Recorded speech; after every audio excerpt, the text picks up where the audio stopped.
laugh at others' misfortune. Hi! Polite. Time's a bitch. That's why it's funny. Because it breaks a social expectation. Yes. Sometimes, Mr. Spock, things go so badly, you just have to laugh. Yep. Things go so badly. Let's talk about you the Spider just Society. have to laugh.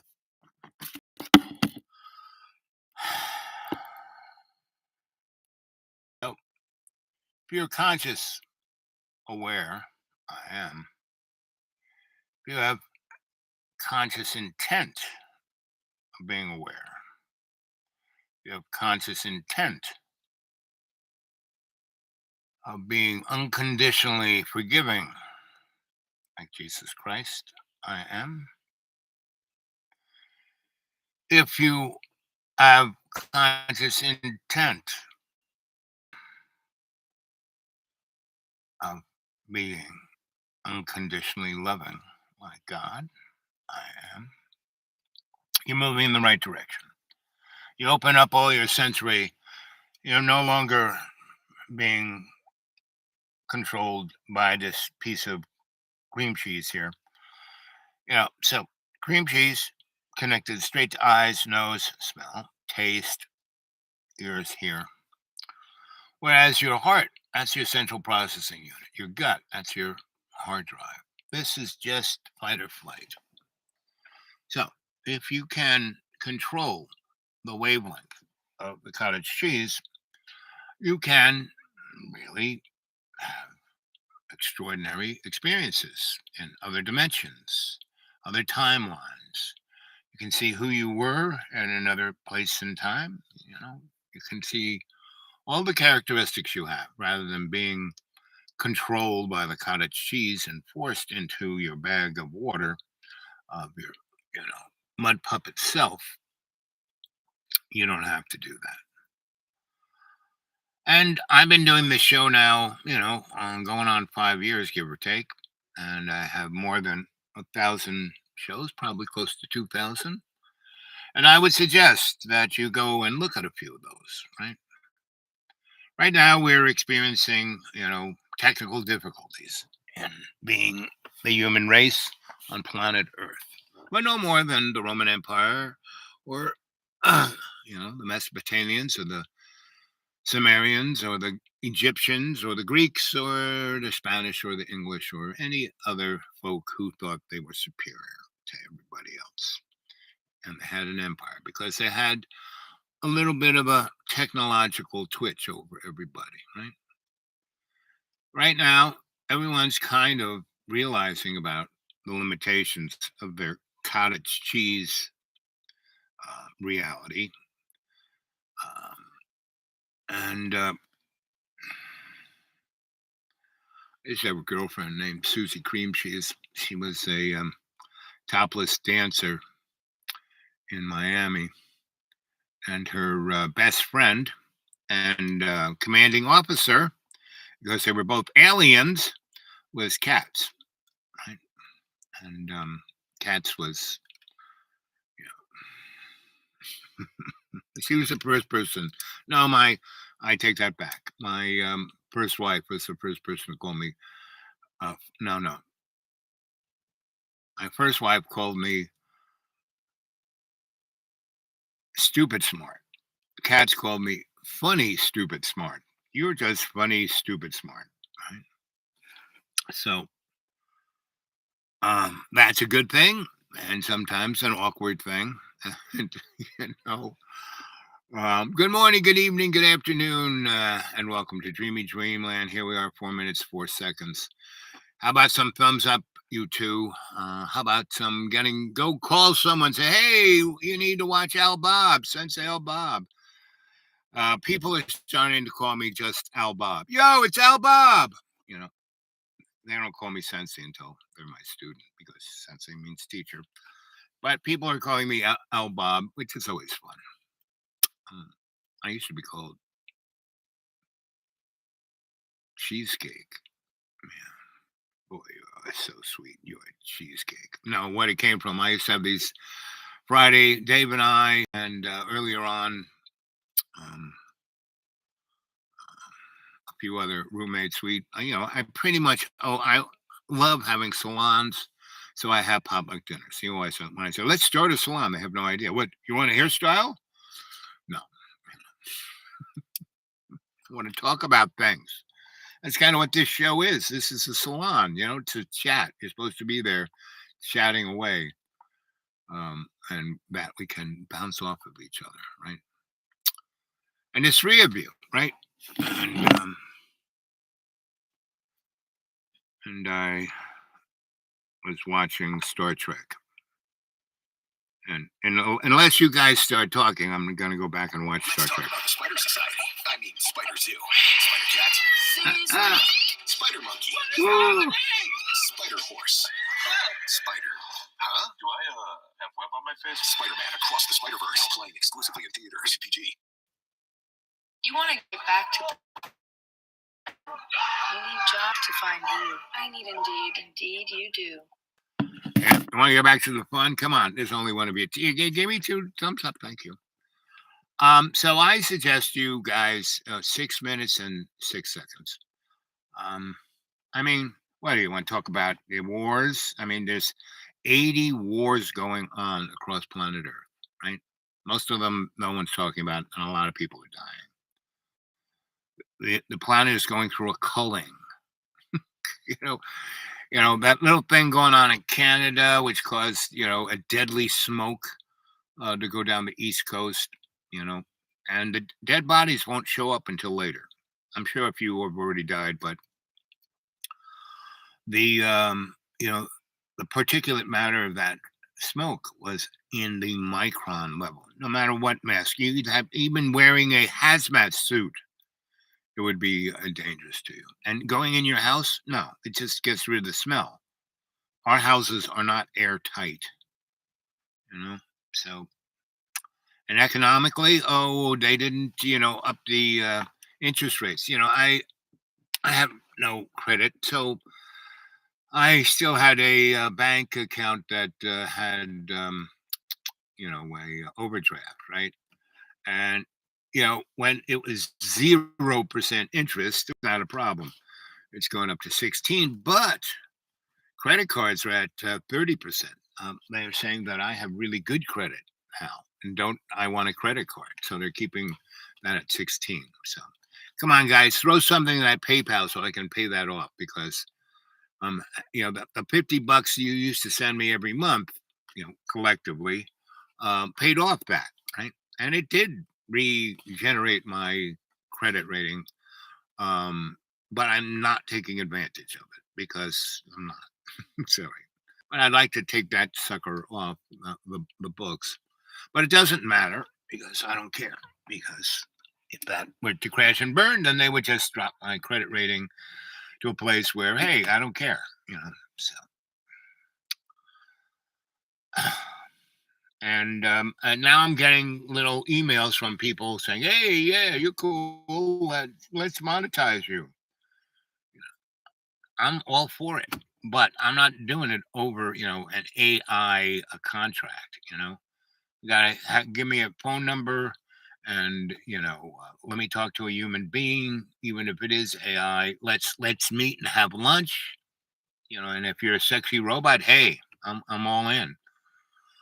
So things are weirder than you can even believe, because the dynamics of the worldview, we're at this turning point, right? And they're doing everything they can. I mean, Tucker Fredrickson went on and on and on about,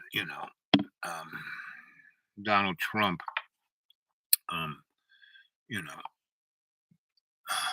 what Biden's doing. I mean, everything. Tucky. I'm going to call him Tucky. I'm going to be like Donald Trump, give everybody a whatchamacallit name.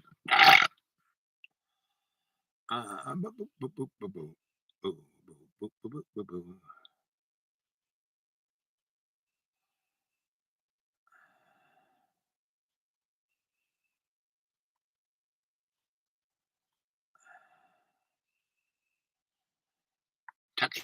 Let's see what Tucky has. plus a commercial. All right, so Tucker Carlson drops episode 3. In this episode, he is going to uncover and unleash on Joe Biden and the Biden administration for what is going on right now with Donald Trump. A lot of you guys already know Donald Trump was arraigned today, again, for the second time, indicted again. So Tucker's about to go off. I've been waiting for him to basically speak up on this Donald Trump situation that is happening right now because this is pretty crazy. It's getting pretty crazy. So in this episode, he's going to go off. Ladies and gentlemen, hit the thumbs up button. I'm going to let you guys enjoy it. I'm going to meet you guys down in the comments. Hit the thumbs up button. Join the locals for only $5 a month, because you guys know I'm on 2 strikes. So if you don't see me, I am on Rumble at Lou Valentino. All right. Enjoy the show. I'll see you guys down in the comments. Hey, it's Tucker Carlson. The Biden administration arrested Donald Trump, and he now technically is. These were the first steps in a process that is designed to put Donald Trump behind bars for the rest of his life. Now, if you don't realize that this is a soap opera that Donald Trump is playing, I mean, he's getting billions of dollars of free advertisement. And this whole thing is going to, we have 18 months or so before the presidential election. And if the media and everyone else had just ignored Donald Trump, right? Period, right? Just went in and took the top secret things away from him and just left him alone, right? It said nothing. We wouldn't even be talking about him, right? But they want to talk. That's all they want to talk about. They don't want to talk about the smoke. They don't want to talk about the aliens. They don't want to talk about the weather. They don't want to talk about the economics. They don't want to talk about at all, right? Because basically what's coming up is a red herring alien invasion. And there are a lot of people talking about it, right? Like this guy.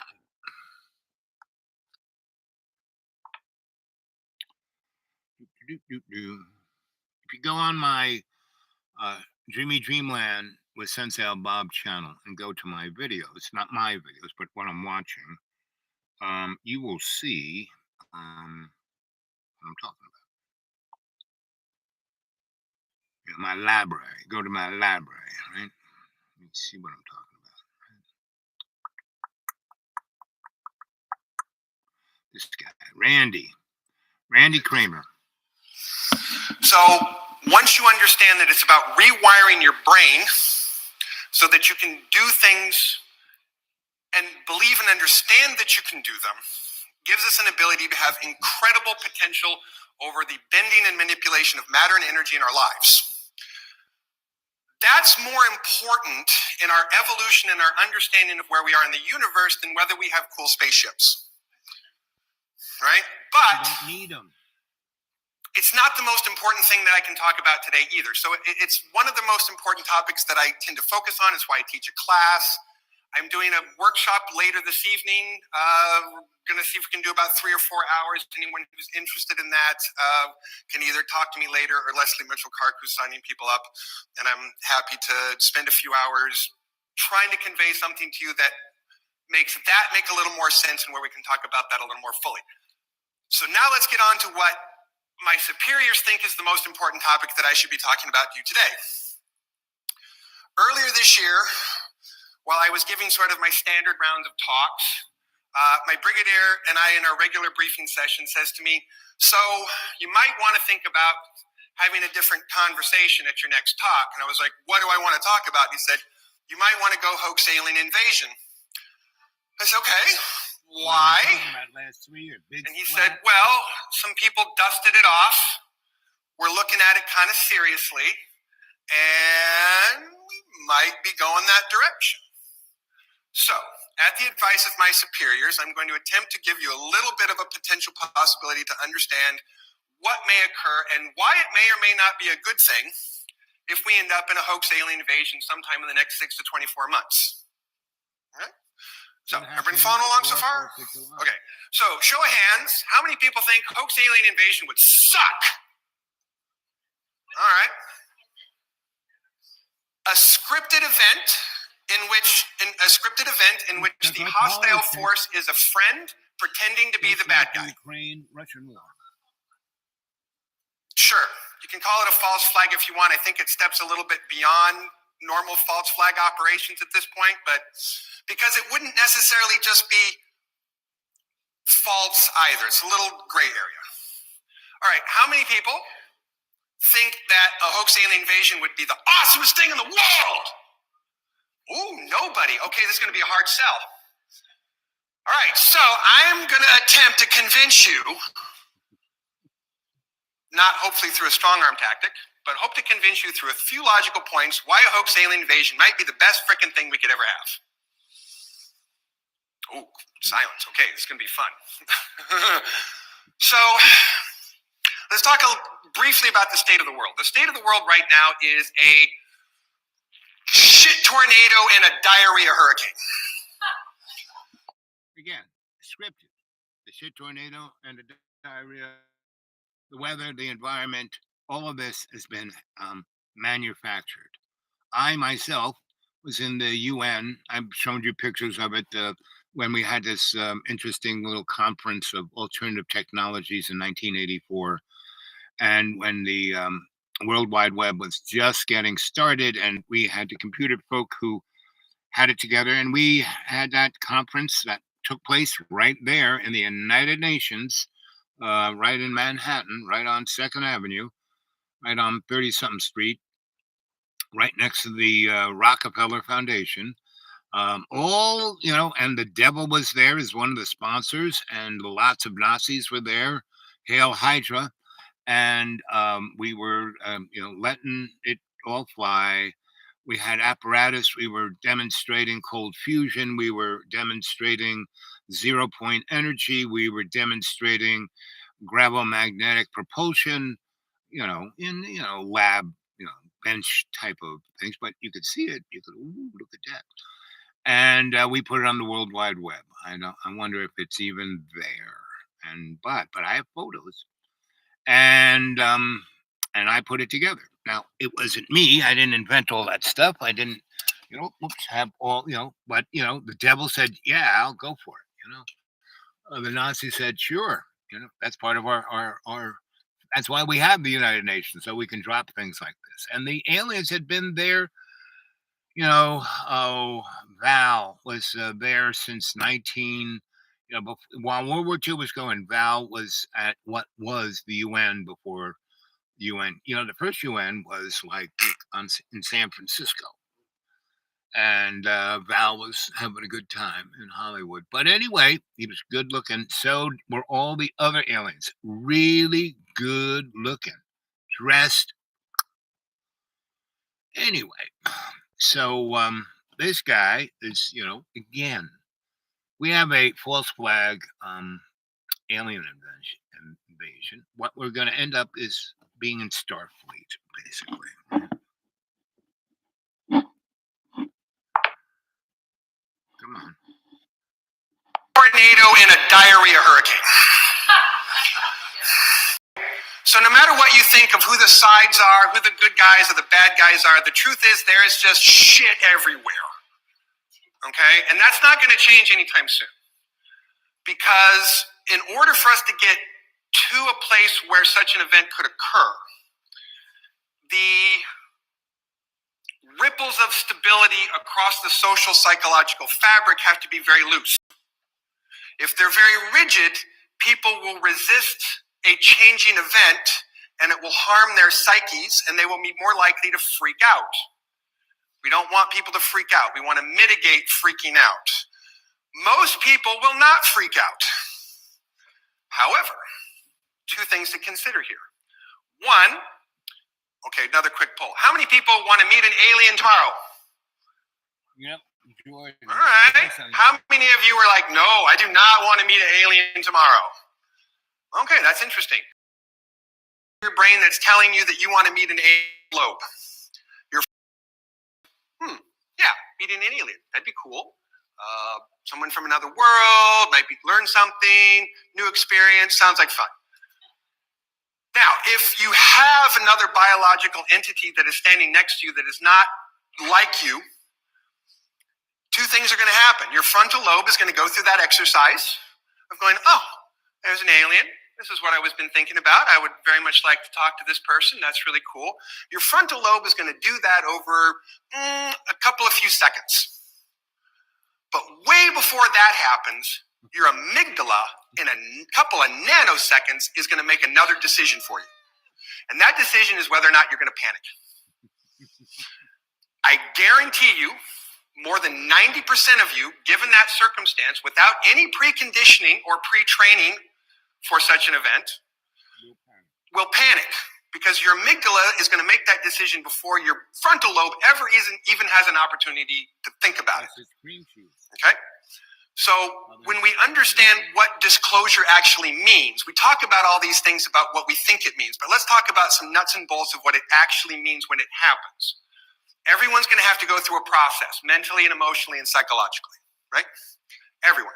Individually, as a group, family members, communities, cities, states, countries, everyone's going to have to go through it together.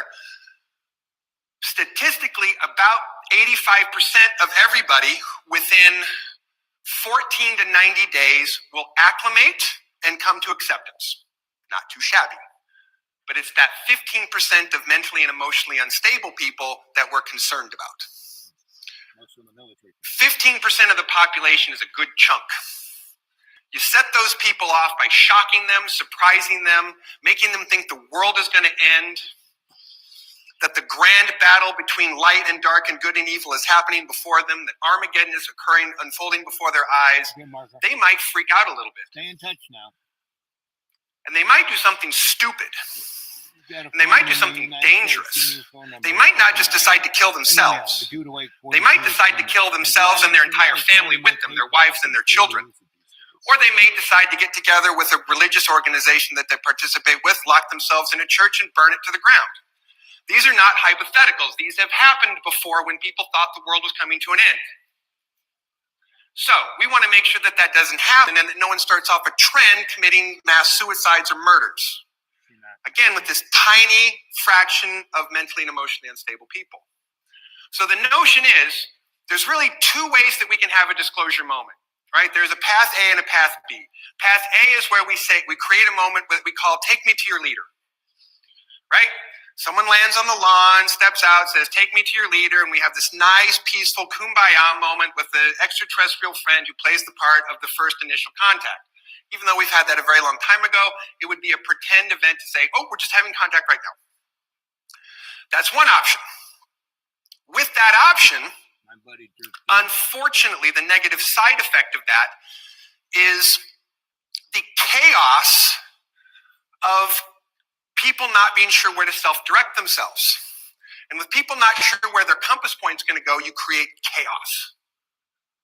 And the potential for that 15% to go absolutely apeshit under that plan A doesn't look so good on paper. Not my plan, not my idea, but people who get to make these decisions have looked at that and said, what's the other option? Okay, option B is hoax invasion, where we have a similar neighbor and or friend show up and say, I'm the bad guy, right? And then we get our asses handed to us at first for a little while, right?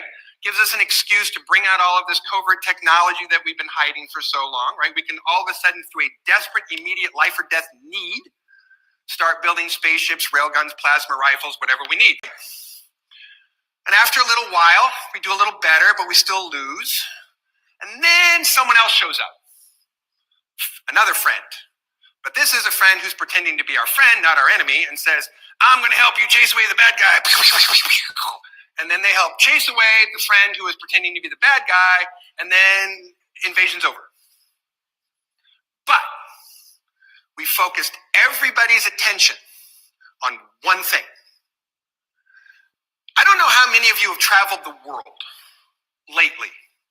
There are places in the world where you have groups of people next to each other that hate each other so badly that they are not willing to exist while that other group exists. All over. We have more people wanting the demise and extinction of other groups of people than we ever have. And it's been done on purpose. And as childishly simple as it sounds, you get everybody focused on one thing, and that's actually a good thing. That's what Ronald Reagan said. If we get everybody to stop focusing on killing each other for just a little A while, little after we had our little reset some neural pathways, and focus on something that's not us, so that around the fire pit you can have every person from every walk of life, every racial group, every religious background, and they can all agree on one thing. Damn aliens. And that's fine for that period of time. It's not something we're going to continue for the next century. It's not something that we want to sell the idea aliens bad. We don't want to do that. We want people to focus on something so that they're not focusing on what they're focusing on now. Because what they're focusing on now is a series of divisively planned propaganda operations designed to divide and conquer. How many Americans do we have here today? I mean, most of you are Canadian. This is my first time in Canada, by the way. Thanks for having me. Thank you. But I just want to ask that question because I honestly don't know how well you understand the American political system right now, or what's happening in the American political system, because most Americans don't understand what's happening in the American political system, okay? But for people who are paying attention, Civil War 2.0 is brewing, hot and heavy. For no reason. Okay? Like over gender and there are balance. foreign intelligence agencies from other countries who are fueling those people with propaganda information, money, intelligence, and in some cases, money for weaponry. Oligarchy of fascists. Does this sound familiar? Have we ever done this as Americans? I'm sorry, me, us. I mean, have we ever gone into other countries and divided up the sides and armed them both and got them fighting against each other and caused destabilization? Okay, we've done that. So guess what? It's happening here. By the same people. Sorry, there. All right. I mean, but sorry, you're our next door neighbor, and you're as enwrapped in this with us as anybody else could possibly be. So you're in it whether you want to be or not. But this is what's happening here. We're seeing this incredible amount of propaganda, confusing people, dividing people. People on the right think the left is absolutely want to start a civil war, and the people on the left are concerned the right absolutely wants to start a civil war, and they both better first before the other one does. And it's like, are you kidding me? Like, people are not listening to this? But this is not just happening here, there. It's happening all over. Because there is a shifting in balance of power. And anytime there's a shifting in balance of power, there's an opportunity for those to kick out the table leg from someone else so that they can get a few feet ahead. So there are people who certainly don't hate us, but really know that it will benefit them if we fall down and break an ankle. Because it changes the fluxing, shifting of power, changes the balance of power in a way that serves other people, other countries, other interests. So we very, very much would like to avoid a civil war. Anyone who thinks that a civil war would be awesome, let me just refer you to the previous one. Historically, if you don't know about it, read up on it. It was awful. It was terrible. It was horrible. Many people died. We talk about brother fighting brother, killing brother, because that's what was happening. Families were divided across the Mason-Dixon line, and they shot and killed each other. It was horrible. We don't want that to happen again for so many reasons. Jet fighters, tanks. Now, we understand that in the attempt to communicate to people to try and straighten them out, it's not working. Okay? I run into people all day long who come to me and say, oh, Randy, don't you think that this and that, and they want to basically have their own belief system reinforced because of confirmation bias. They don't want the truth. They want what they believe to be reinforced. And if I tell them that what they believe isn't true, then cognitive dissonance kicks in, and then I must not be real or true or telling the truth because I'm disagreeing with what this person wants to believe. True story. A couple weeks ago, I was at a local conference back in my home state. I was having this exact conversation. I was starting off having this exact talk about confirmation bias and cognitive dissonance. A person who is sitting in the audience, who I will not name, but if I said their name, you would all know who it was, because this is a person who is a speaker and a researcher whom I thought would know better. But as if on cue, I said something that this person did not agree with, and they started yelling and screaming and shouting at me from the fifth row about how I must be wrong. It was the most bizarre thing ever. I have asked so many people, have have you ever had someone do that to you? Like another speaker start yelling? And no, I've never had that happen. So I've never heard of that happening at an event before. I've never had it happen. I was shocked.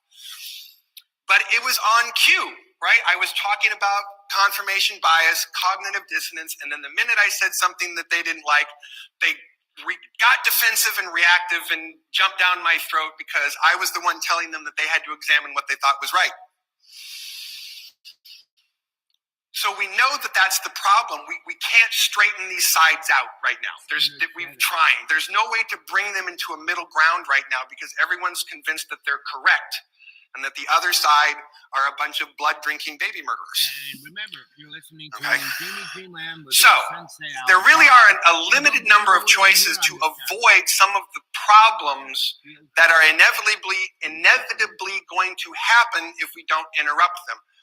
I wish I could remember off the top of my head who said this. A famous Native American chief who said, look, if we don't change the direction we're going to end up exactly where we're headed.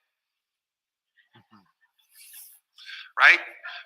Right? Okay, so this is a situation. If we don't change the direction that we're going to go exactly where we're headed into Civil War 2.0.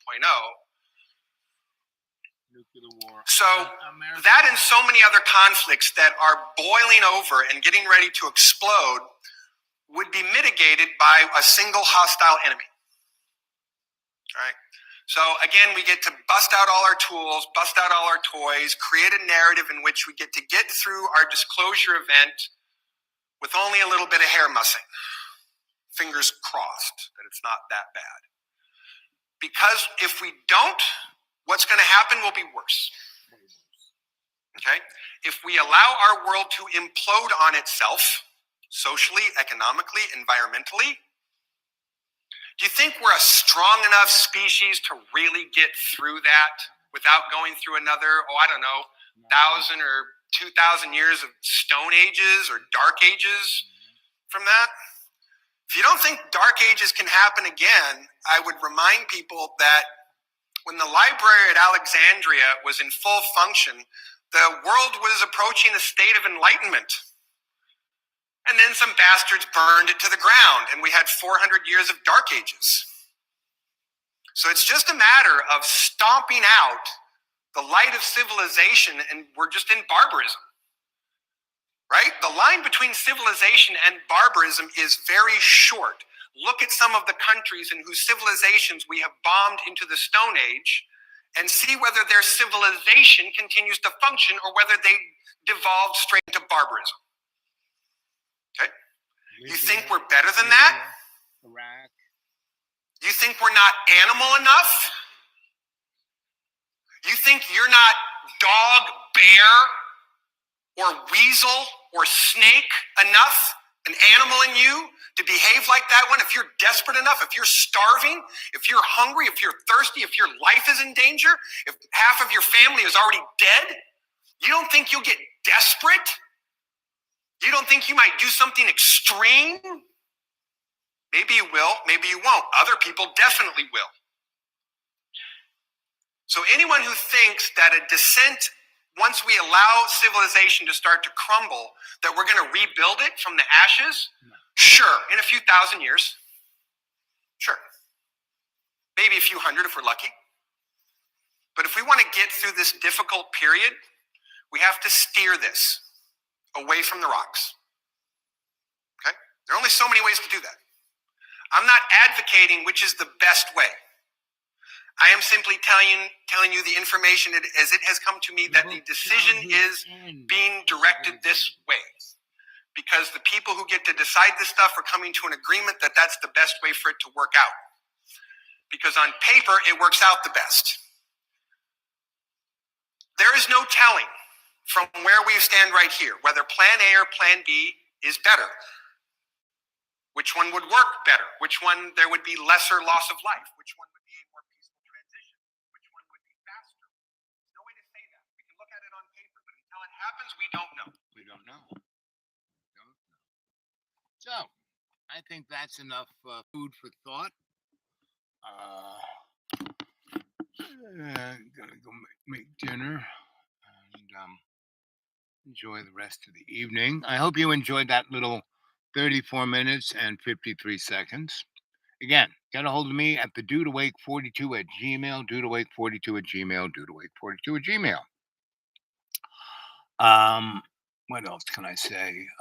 Put something in the old PayPal. That'd be really nice. Go back and look at my other shows.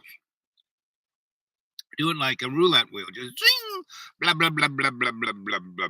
Whatever one stops on. Watch it, the first minute or two. It's not, you put your little cursor on that red line. Go up 5 minutes, see what I'm saying. Go up another 5 minutes, see what I'm saying. Go up another 5 minutes. And, that's a good way to watch the show. If you hit on something that, and you want to listen to it, well, just listen to it. There's some good stories. There's some good insights. There's some good everything. And again, this show is done with shamanic energy in it. So people watch it like, put it on and let it play in the background like wallpaper. And they find that, oh, wow, I've lost 30 pounds. Wow, I stopped smoking cigarettes. I'm not doing drugs anymore. That's what this is supposed to be. I plopped this into the World Wide Web because I'm like that pebble in that pond. And the vibration is going out. And you don't have to watch it. It's going out into the internet, right? So that's my job. That's, I'm your Sensei Al Bob. I'm your shamanic, psychosocial, cultural, forensic, anthropologic alchemist. And you figure that out. And get a hold of me at the dudeawake42 at gmail, and I'll explain it to you. And if you live in here in America, give me your phone number. I'll give you a buzz. If you're in Europe, WhatsApp, send me that. I can try and do that. Anyway, so that's it in a nutshell. Let's see what time is. How much juice do I have left here? Okay, we got a little bit here. And, oh, yeah. Okay, so I'll catch you guys later. Love you all.